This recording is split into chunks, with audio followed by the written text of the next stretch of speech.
Aurelio, ¿qué tal? ¿Cómo estás? ¿Qué tal, Marina? ¿Cómo va? Bien, muy bien. Bueno, decinos, Aurelio, ¿cómo has titulado la columna para el día de hoy? El establishment y las elecciones. Y las elecciones 2015. 2015. Claro que sí. Bueno, contanos un poco desde qué lugar lo estás tomando el tema. Sí, en estos días supongo que algunos habrán visto el reclamo de Macri, sí, relacionado con el hecho de que Máximo Kirchner haya señalado cuáles son las políticas que se supone que puede llevar adelante Macri en el sentido de pérdida de derechos salariales, de derechos sociales de distintos tipos. Macri ha considerado que es una especie de ataque alevoso destinado a meter miedo y a tratar de plantear la tesitura de que en realidad no se va a perder nada, sino que solamente vamos a mejorar. Claro, bien, no se va a perder nada. No se va a perder nada de lo que la gente puede apreciar. Claro, sí, sí. Ahora, eso claramente se contradice con quiénes son las instituciones, fuerzas que están interesadas en que gane la oposición. Y un poco ese es el sentido de esta columna, Sí. Porque lo que no dice Macri, respondiendo a la famosa sentencia del doctor Menem de que si digo lo que voy a hacer no me van a votar. Claro, sí, sí. Lo que no dice Macri, lo dicen los apoyos sociales que Macri tiene. Y lo dicen, en primer lugar, las figuras que acuden a respaldar a Macri desde el mundo económico, las que consideran que esta política tiene que tener fin, Claro, sí, y debe ser sustituida por otra. Si no tuvieran alguna expectativa de que Macri va a llevar adelante esas políticas, no la estarían respaldando. Así de simple. Claro, sí, sí. Así de simple. Es una deducción muy simple. Además, Macri pretende ignorar algo que es una regla en economía, y es que no se le puede dar a todos. Lo que se le da a uno, se le quita a los otros. Claro, necesariamente es así. No. No hay otra forma. No hay otra fórmula. Sí, sí. No hay una fórmula en la cual, el patrón pague altos salarios del bolsillo de otro. Claro, lo paga de su bolsillo. Claro, es así, o sea, es como lo planteas, ¿no? Es decir, se saca de un lado para dar a otro, es así. Y además, de algún lado viene tanta furia contra las políticas kirchneristas, porque acá no se trata de que hay una especie de desacuerdo pacífico sobre ideas. Acá se trata de que hay una especie de conciencia en los núcleos de poder económico concentrado, que son los que constituyen lo que se llama el establishment, para intentar que esto termine ya.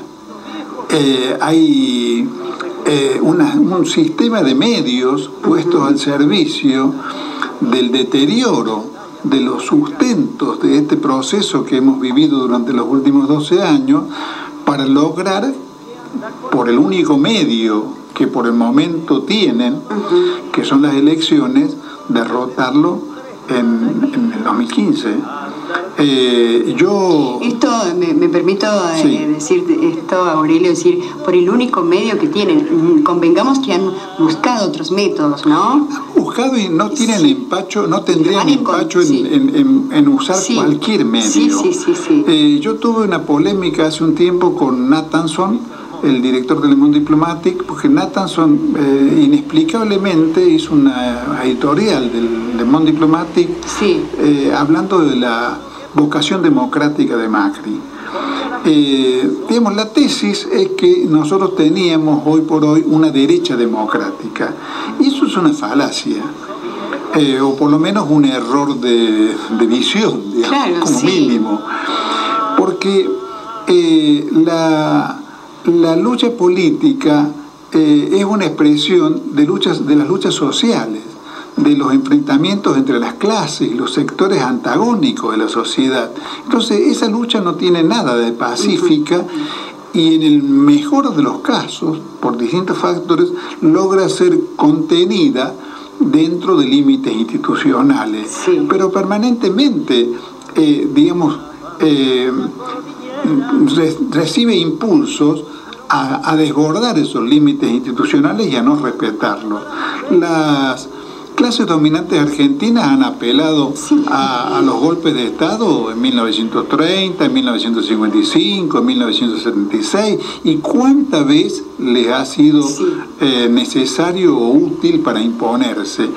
Y además no han tenido empacho en someter a la gente al hambre, en fusilarla como en el 55, en fusilar opositores, en torturar y matar a miles de personas, como ocurrió con el proceso, y todo eso no en nombre como a veces se ha querido plantear de una especie de bestialidad militar. Digamos, los militares eran en tal caso el instrumento del poder económico, como lo muestran las denuncias de fábricas determinada para hacerme desaparecer la comisión interna, hacerme desaparecer, cosa que me toca de cerca, porque se trata de compañeros de militancia y amigos, hacerme desaparecer estos dos abogados de San Francisco, Nora Peretti y Gustavo Gallardo, porque son tipos que están asesorando los sindicatos y enseñándole a la gente a defender sus derechos. Este es un caso también en papel prensa. Claro, también claro. La evidencia, ¿no? Claro, en realidad cuando uno los oye hablar de moral o de normas, tiene la sensación de que, están envueltos en una capa, de cinismo más gruesa que una piel de elefante. Respeto esto que decís, Aurelio, ¿no? Esto del cinismo, ¿no? Esto de pregonar la moralidad, lo del decente, ser decente y todo eso, cuando en realidad piden para afuera lo que no tienen adentro. Exactamente, ¿no? exactamente. Además, en general están, uno donde toca la realidad encuentra pus, como es el caso de la fuga de divisas, motorizada a través del banco HSBC. Claro, HSBC, que donde además figuran, las empresas emblemáticas de la Argentina, los directores de Clarín, de Cablevisión, sí. Creo que está la Fortabat también. Es decir, núcleos, figuras representativas, altamente representativas de esto que hablamos hoy día, del establishment. ¿Y eso será el círculo rojo a lo que se refería Mauricio Macri, Aurelio? Sí, evidentemente. Sí. Él habló en su momento. Del círculo rojo, pero claro, Macri trata de difuminar, las fronteras de su sustento social y de clase, porque evidentemente no lo favorece. Pero entonces yo traigo acá dos ejemplos que en realidad son botones de muestras nada más.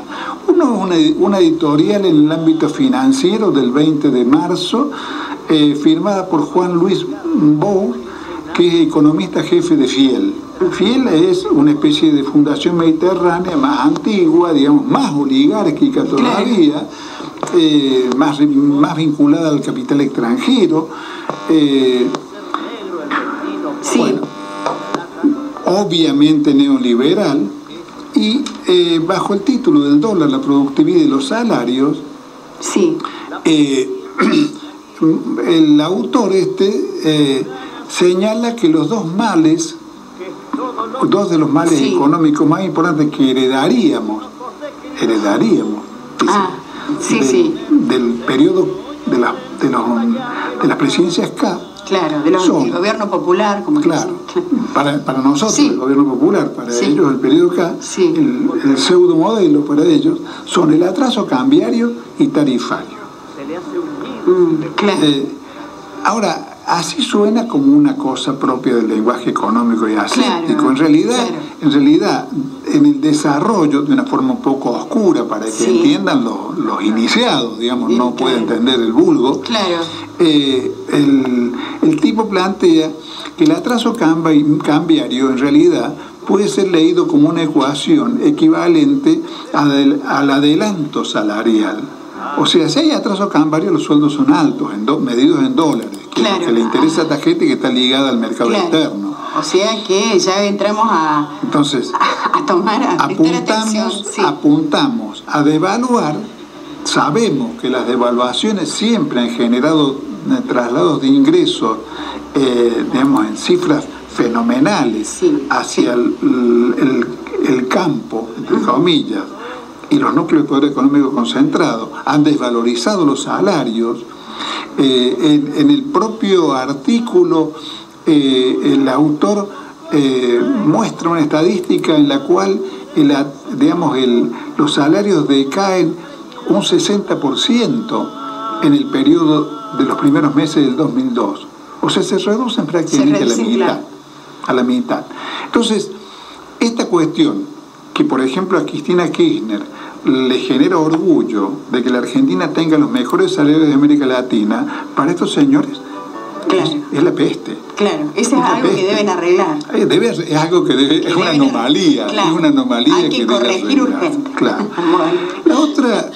El otro ejemplo es un artículo de Manuel Tagle que yo mencioné en una columna anterior, que salió en La Voz del Interior, que se llama Populismo Insostenible.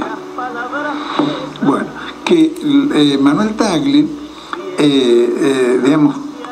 lo inicia con una nota, con una cita de Churchill, una cita en contra del socialismo y del comunismo.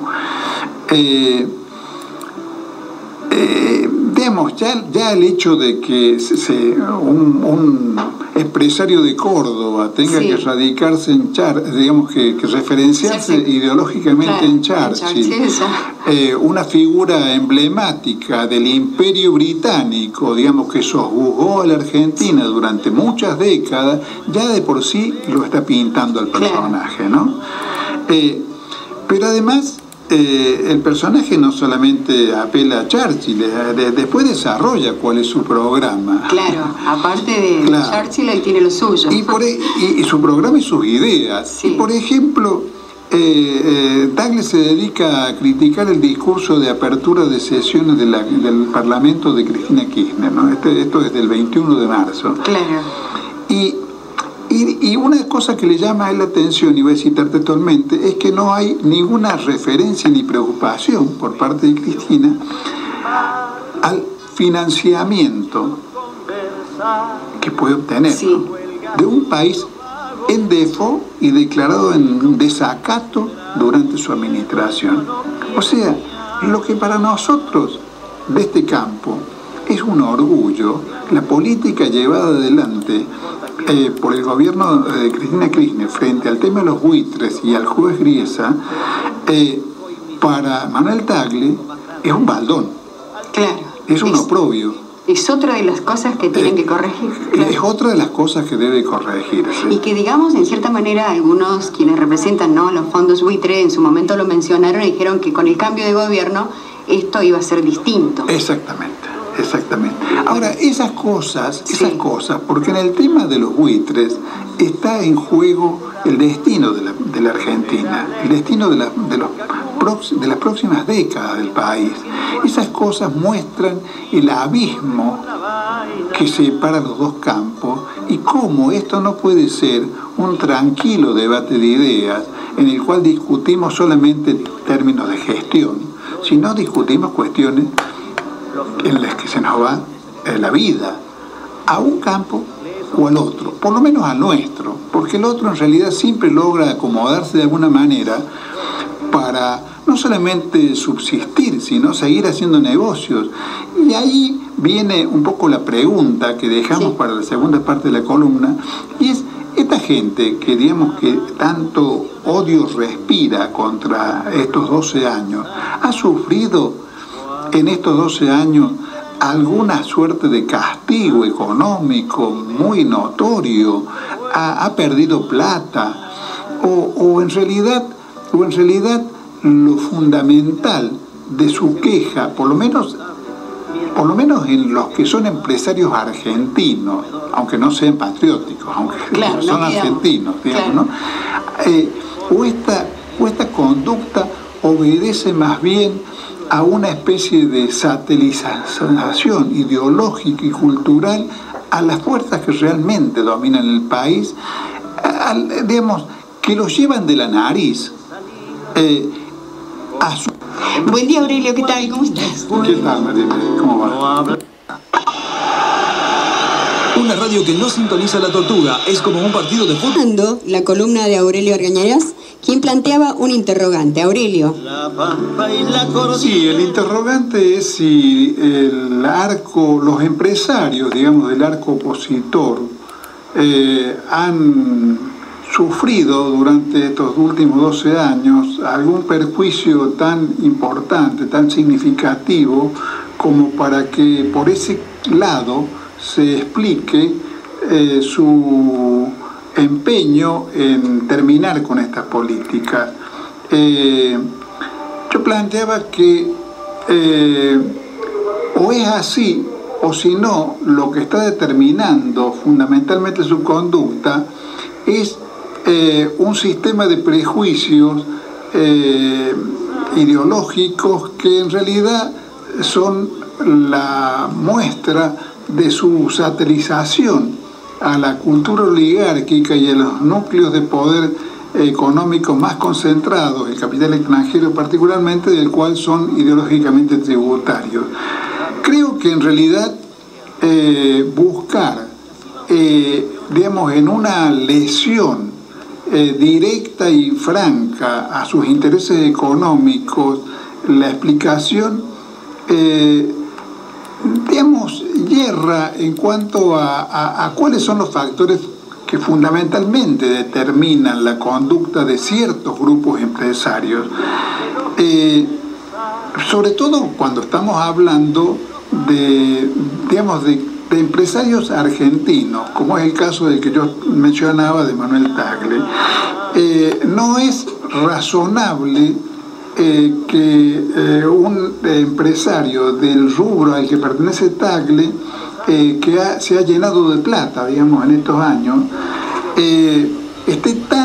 estuviera tan consternado y tan irritado con estas políticas, si no fuese que además intervienen factores de orden ideológico. Por ejemplo, no se entiende qué interés